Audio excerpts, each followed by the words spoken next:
Put it in the offset account that's in my wife's name and then deduct it from the taxable income. Thank you. Bye.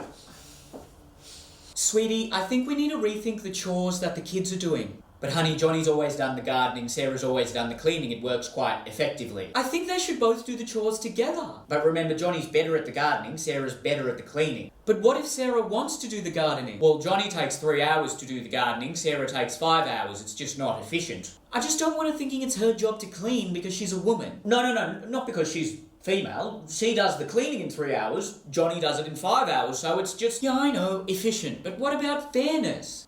But when they do the tasks together, it takes them 2 hours per task, 4 hours overall, whereas when they specialise, they're done in 3 hours. Isn't it fair to give them that extra hour of free time? I suppose so, but it just doesn't feel right. We give Johnny $3 an hour and Sarah only $2 an hour. But remember, we found the average hourly rate of a gardener and a cleaner, and we said we'd give them 10% of that rate. But still, why is Johnny paid more? Because his labour is worth more. But that's unfair. Well, it's neither fair or unfair. It is what it is. It would be unfair to pay someone above their market value. Well, how would you feel if you were Sarah, working just as hard as Johnny, but still getting paid less? Alright, well, I suppose it could be perceived as a bit mean.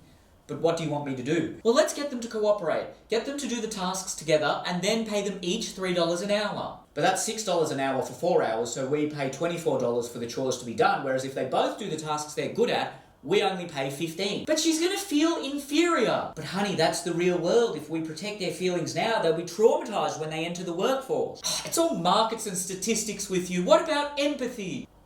Okay, what about this? I'll give Johnny the option to share some of his extra money with Sarah. But what if he keeps it? But surely you'd agree it's better to encourage people to be generous rather than force them to be generous. But then they can still choose not to be generous. Well, it's not generosity if they're being compelled. Well, right now they're being compelled to be selfish and only think about themselves. What are you talking about? Well, we pay them based on how efficient they are and how valuable their work is. What if we pay them based on how nice they've been that week?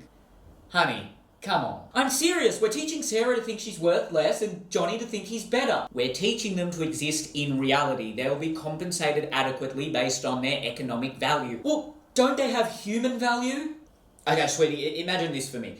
Imagine there's a community where there's one really, really smart person who's also really, really skinny and weak. Sure. And then there's one really, really strong person who's also really, really stupid. Everyone's gifted in their own way. Sure, less academically inclined. Fine. Now, someone in the community has to chop down a tree, and someone in the community has to do the taxes. Wouldn't it make sense to get the strong person to chop down the tree and the smart person to do the taxes? Well, are they going to be paid the same? Well, that depends. How much does everyone in the community want the tree to be chopped down? If he's the best tree chopper in the world, he'll be paid more. But if it's an easy tree to chop, he'll be paid less. So you're saying Sarah gets paid less because cleaning is easy? No, that's not actually what I said. Well, since it's so easy, you can clean the house then. I'll do the asset deduct the tax portfolio. That sounds easy to me. Honey, come on, calm down. You know what? However much more you pay Johnny, I'm going to take it away from him.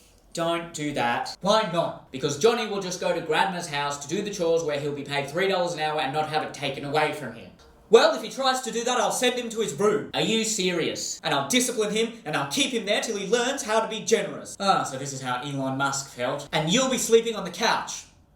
Okay, look, fine. They can both do the chores. They can both be paid the same. You know what? Let's pay them $5 an hour. How about that, huh? And even more if they're not feeling well, because then it's harder. Sure, and we'll have to pay a lot more in pocket money expenses, but that's all good. We can cut back on a few things.